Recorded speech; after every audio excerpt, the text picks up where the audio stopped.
Hello everyone, welcome to our class. My name is Ko-Chen Lee.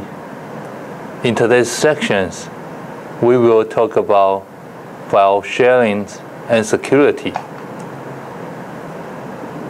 Sharing files means that you allow users to access those files from across the network. The most basic way to share files is to create a shared folders to make it accessible to users through a mapped network drive. In most cases, you don't want everyone with access to the network to be available to read, modify, or delete the shared files. So, when you share files, the access permissions on the shared folders and the local NTFS permissions are very important. You need to grant appropriate access and to restrict access to files if necessary. And Windows Server 2008 supports two file sharing models: standard file sharing and public file sharing. Standard file sharing allows remote users to access network resources, such as files, folders, and drives. When you share a folder or a drive, you make all its files and subfolders available to a specified set of users. Standard file sharing also is referred to as in-place file sharing, because you don't need to move files from their current locations. And you can change the default public folder sharing configurations in two key ways. The first one, allow users with network access to view and open public files, but restrict them from changing, creating, or deleting public files. When you configure these options, the implicit groups, everyone is granted read and execute, and read permissions to public files, and read and execute list folder contents, and read permissions on public folders. And second, allow users with network access to view and manage public files. This allows the network users to open, change, create, and delete public files. When you configure these options, the implicit group, everyone is granted full control permissions to public files and public folders. And Windows Server 2008 provides the features of sharing files over the network. And you share file resources over the network by creating a shared folders that users can map to as a network drive. For example, if the local directory data on a computer is used to store user data, and you might want to share these drives as the user data. After the drive is mapped, the users can access it in Windows Explorer or using other tools just like they would a local drive on their computer. And you can create hidden shield by adding the $sign to the end of the shield name. And for example, if you want to share data dumps, but don't want it to be displayed in the normal file share lists, and you could name it backup $sign rather than backup. And access to shares is controlled using permissions. And two permission sets apply to shared folders and shared permissions and local files and the folder permissions. And shared permissions set the maximum allowable actions available within a shared folder. File and folders permissions assigned to the shell's contents further constrain the actions users can perform. For example, shell permissions can allow the user to access a folder, but files and folders permissions might not allow the user to view or modify files. In Windows Server 2008, you will find that several shells are created automatically. These shells are referred to as special shells or default shells. Most special shells are hidden because they are created by administrative purposes. Thus, they are also referred to as administrative shells. All drives, including CD, DVD, ROM drives, have a special shell to the root of the drive. These shells are known as the $, $, $E$, and so on, and are created to allow administrators to connect to the drive's root folders and perform administrative tasks. For example, if you map to C$, you are connecting to C/ and have full access to this drive. And as figure shows, administrators can view information about existing shells on the computers, including the special shells, by using the computer management. And in computer management, expand system tools, shared folders, and then select shells. And if you want to work with shells on a remote computer, and right-click the computer management node in the left pane, and select Connect to another computer. And this displays the Select Computer dialog box. And select another computer, and then type the computer name or Internet Protocol address for the computer you want to use. If you don't know the computer name or IP address, click Browse to search for the computers you want to work with. So to create shells on the servers running Windows Server 2008, you must be a member of the administrators or server operators group. And you can create shells using Windows Explorer's computer management or net shells from the command line. And Windows Explorer works well when you want to share folders on the computers to which you are logged on.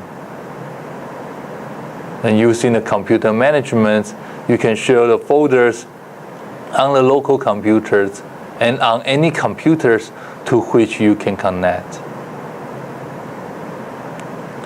And using the net shells, you can create shells from the command lines or in scripts.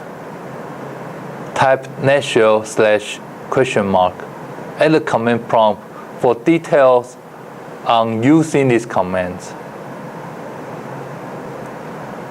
In Windows Explorer, you will see that the folder icon now includes a grouped user icon to indicate it is a shell.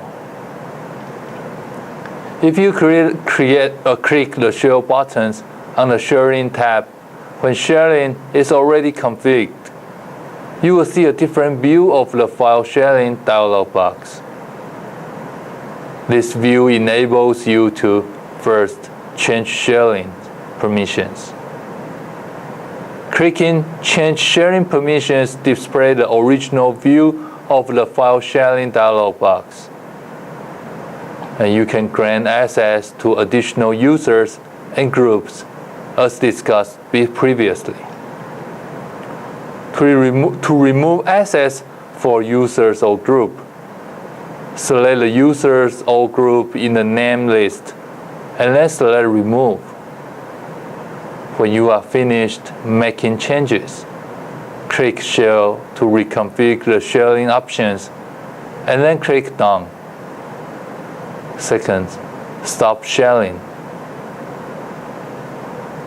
And clicking Stop Sharing removes the share configurations. After Windows Remove Sharing, click Done to close the file sharing dialog box. By using computers management, you can share the folders of any computers to which you can connect to the network.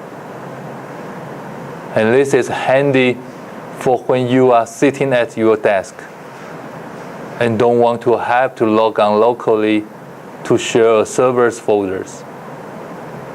After you start computer management, and you can connect to computers you want to work with by right-clicking Computer Management in the console tree and then selecting Connect to another computer.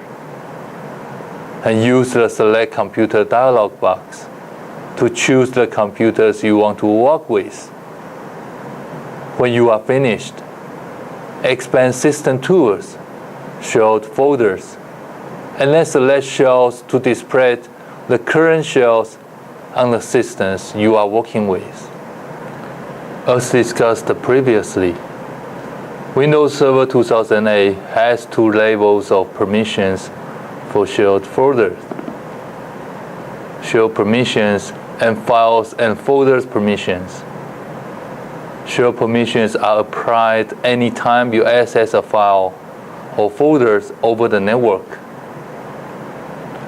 These top-level permissions set the maximum of allowable actions available within the shared folders.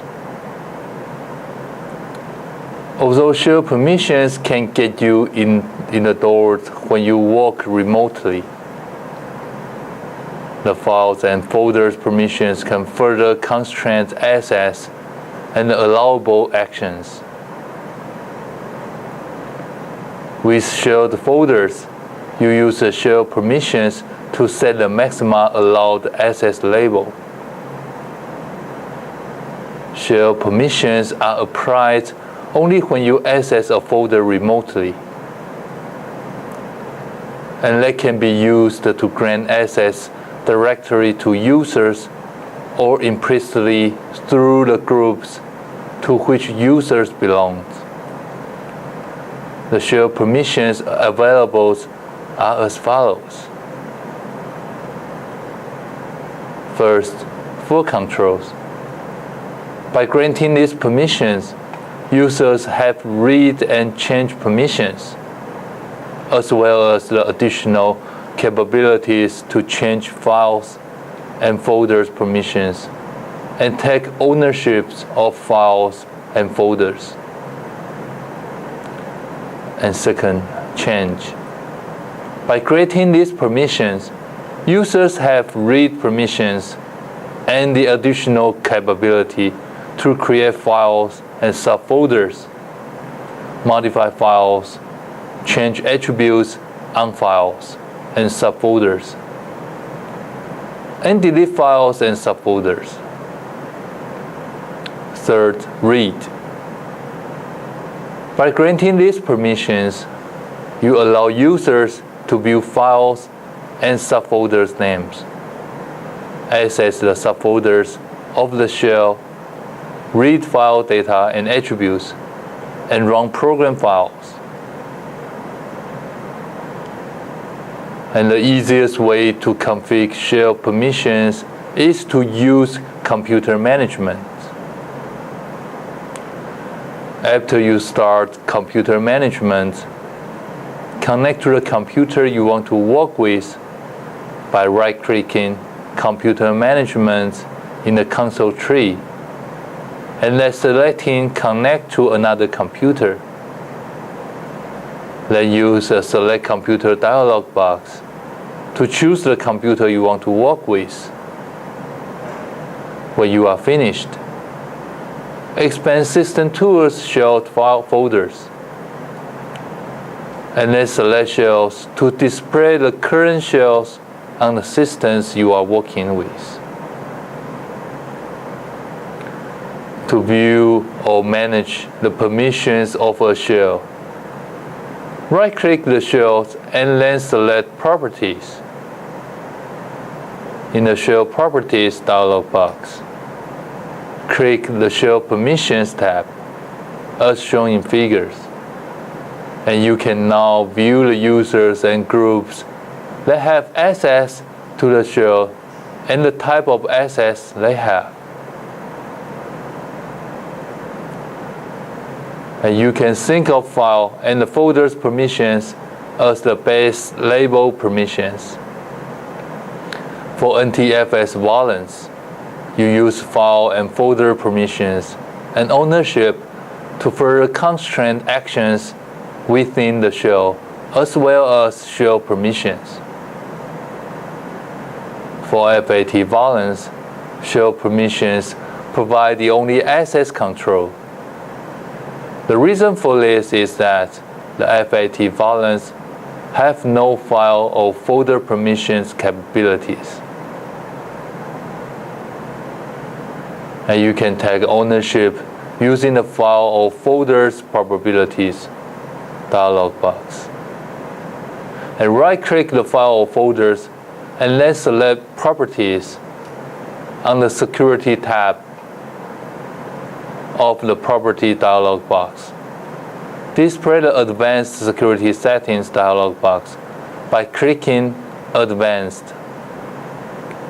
And next, on the Owner tab, click Edit to display editable versions of the Owner tab, as shown in figures. And in the Change Owners to List box, select the new owners. And if you are taking ownership of a folders, and you can take ownership of all subfolders and files within the folders by selecting the Replace Owner on Containers and Objects checkbox. And click OK twice when you are finished. And by default, when you add a folder or files to existing folders, the folder or a file inherits the permissions of the existing folders. And for example, if the domain user group has access to a folders, and you add the file to these folders, members of the domain user group will be able to access the file. Inherited permissions are automatically assigned when files and folders are created. And you can set basic permissions for files and folders by following these steps.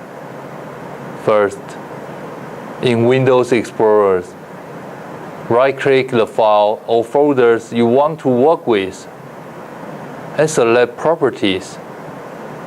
In the Properties dialog box, select the Security tab.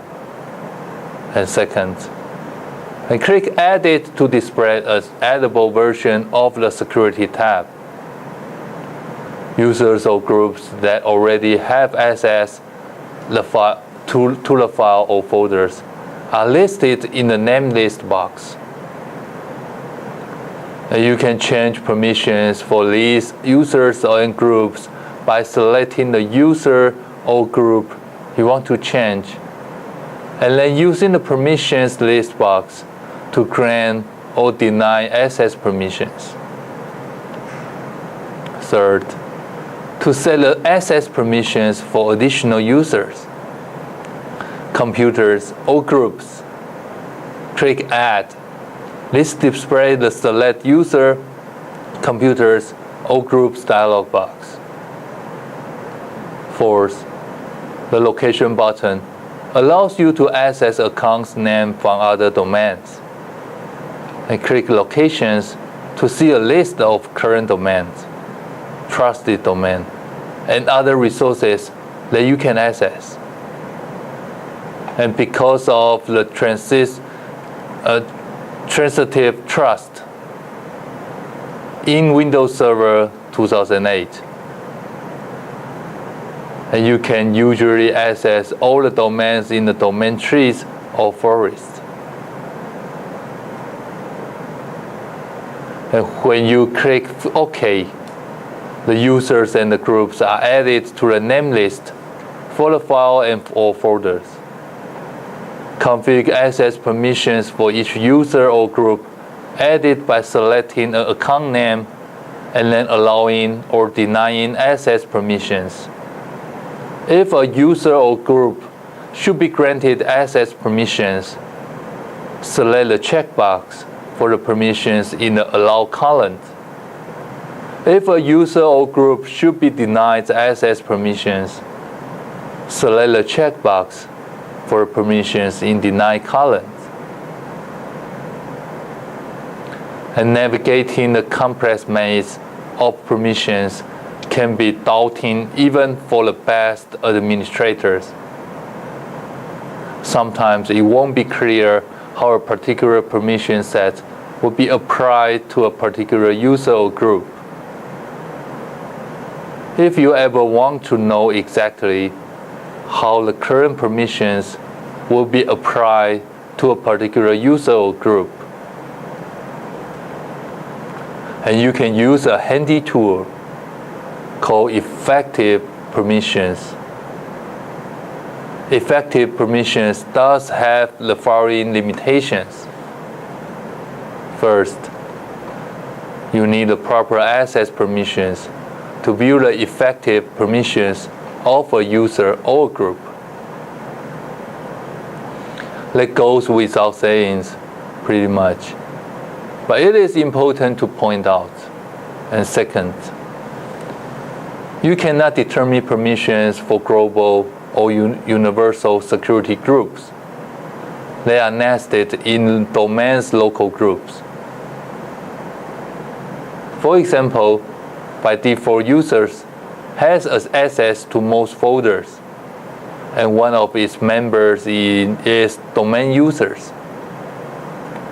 which is a global security group. If you try to determine the effective permissions for domain users, no permissions are displayed. And third, and you cannot determine the effective permissions for implicit groups or special identities, such as everyone, interactive, domain controllers, local service, or network service.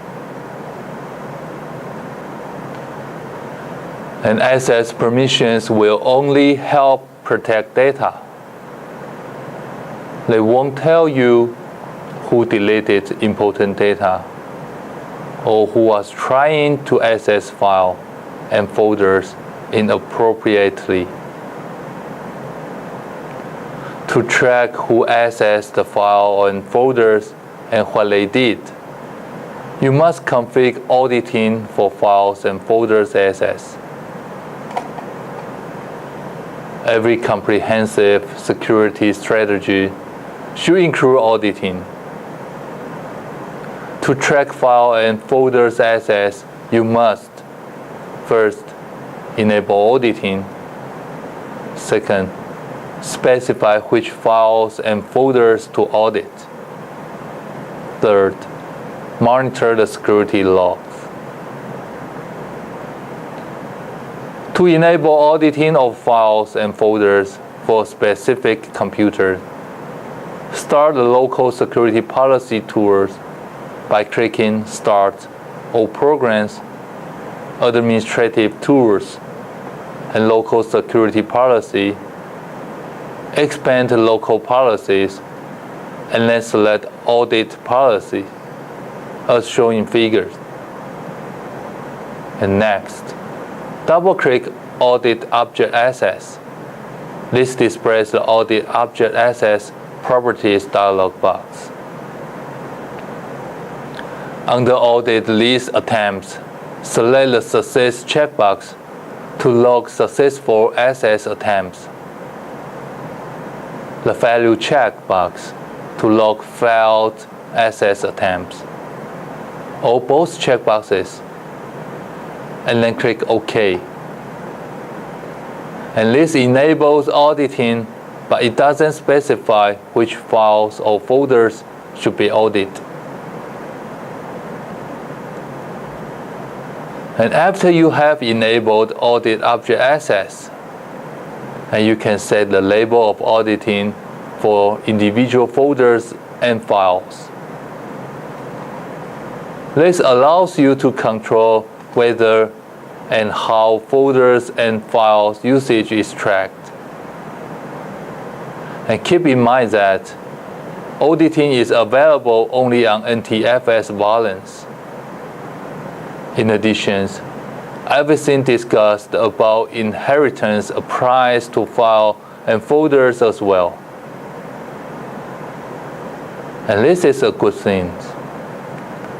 And this allows you, for example, to audit access to every file or folders on a volume simply by specifying that you want to audit the root folder of the volume. So anytime files and folders that you have configured for auditing are accessed, the action is returned to the system's security log, where it is stored for your review. The security log is accessible from Event Viewer. Successful actions can cause successful events, such as successful file reads, to be recorded. Failed action can cause the failed event, such as failed file detections, to be recorded.